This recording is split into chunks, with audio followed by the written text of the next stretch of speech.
Hi, congratulations on your new RV. We're really excited for you.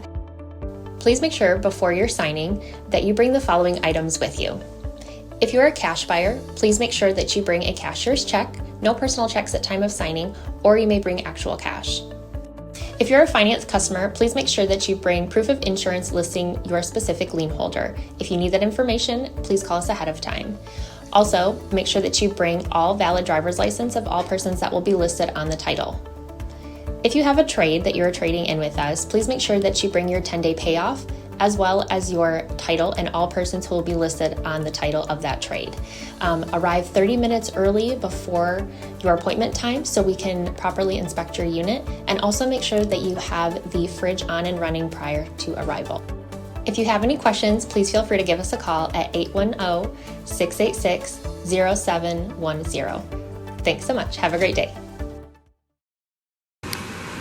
Hi, this is Mike from TradeWinds RV. We're going to do a walkthrough on your Gulfstream BT Cruiser. We're going to start on the outside, work our way around. This first compartment here is where your battery is located. This is your 12-volt coach battery. This is a solar prepped unit, so you can buy solar panels and accessories, and it's all pre-wired for you. More storage under your slide out here. Here is the access panel for your generator, which is controlled from the inside. You have sewer hose storage here. This is a 30 amp unit. It's got a cable and satellite TV prep. This access panel is for your refrigerator, strictly for maintenance. This is where you fill your fuel reservoir, gasoline only. A little more storage there for you. This is your freshwater fill, your city water connection, and your black tank flush. So when you use the black tank flush, what you want to do first is, set this door down here, you want to hook up your dump hose. You make sure both your valves are closed first. Hook up your dump hose, run it to a proper dump station, and then you can open your black tank valve, let all the tank empty out, and then you can hook up to this sprayer here. And once you hook up to this sprayer with your dump hose ran, valve open, you can turn the water on and it activates the sprayer inside the tank. And what it's going to do is rinse off the tank walls and the sensors, clean the tank out for you, hence word flush. And you have a little sprayer hook up there. And so that's your black valve. This is your gray. You have low point drains here. So the black and the blue and the red are your hot and cold water lines. This white line here coming off there is your fresh tank drain. All has just a check valve on there. The ladder mounted on the back is rated for 250 to 300 pounds. Your spare tire mounted. This has a 4-way, 7-way plug-in, hitch receiver. And it already has a backup camera installed in the light up there. This is your Dometic awning. You can create a pitch by loosening this dial here, pulling in on the arm, and then tightening the dial to create a runoff for rainwater. You can do that on either side. Here is your furnace, or your water heater. This is your 6-gallon Suburban water heater. This is gas and electric. The switch to turn it on electric is there. It's in the off position. And this is an 1 1/16 anode rod. A little bit of storage under there. 110 receptacles. This is your furnace exhaust. Here's your propane station. So the gas all the way to the right is off. All the way to the left is on.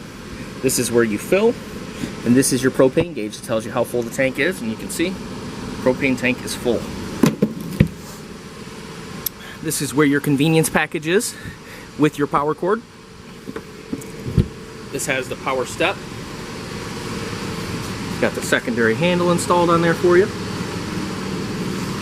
A little more storage on the outside. You got your LED strip on and your porch light.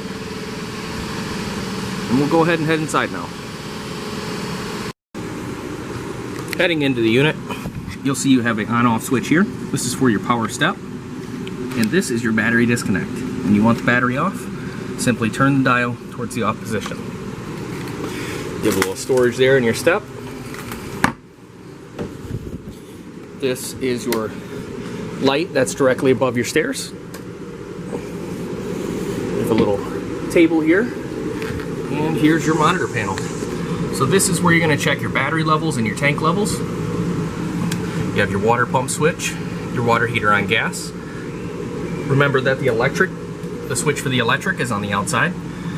You have your ceiling lights, porch lights, awning, slide controls, and awning controls. So the awning and slide controls will not work if you do not have the parking brake engaged on the motorhome. And this is where your generator start is. So I always start it by holding the stop button until you see that light up, and what it's doing is priming the generator, and then you can hold the start button until it cranks on. You have lighting underneath your sink area here. There is no switch for this light here. You simply touch it and it turns on and off. Just touch the metal. And you have a blue accent light as well. You have lighting and fan on the stovetop as well. If your microwave, your stovetop has a built-in igniter for the stovetop and the oven.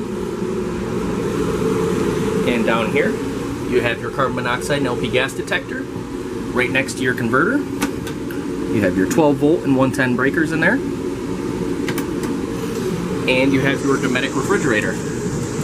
So when you turn this on and put it into auto mode, like we just did here, it's going to automatically determine where to draw power from. Since we're plugged into the 110, it's going to recognize that the 110 is available, and it's going to be efficient and run off just the 110. Now if I were to go outside and unplug the unit, or if you lost power, this control board in here will recognize that that power is no longer available, and it will automatically change over to 12 volt battery and propane gas as a combination. But you need to have the battery connected and the propane gas on. Heading back behind the beds here, there's an access panel for your water heater, and you can see that you have a set of check valves on the top and one on the bottom. So they need to be in the position they are now to allow water to flow into the tank. For bypassing, you simply change the valves in the opposite direction. They only go two ways.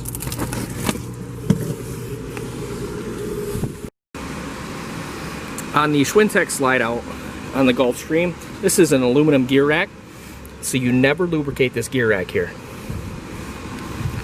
top or bottom. And you always want to make sure that you're checking your seals yearly, just to make sure that they stay conditioned, and you put a UV protectant on there, which we sell here in the parts room if you're interested in purchasing that product today. This will just add preventative maintenance to your wiper seals, makes them last longer. So you want to do both sides. You don't have to worry about the top, being that it has a slide out cover on. And then you always want to check the roof seals, make sure those are good at least twice a year, have it inspected. And you can also do a UV blocker on those seals as well, just added a little extra protection to the seal.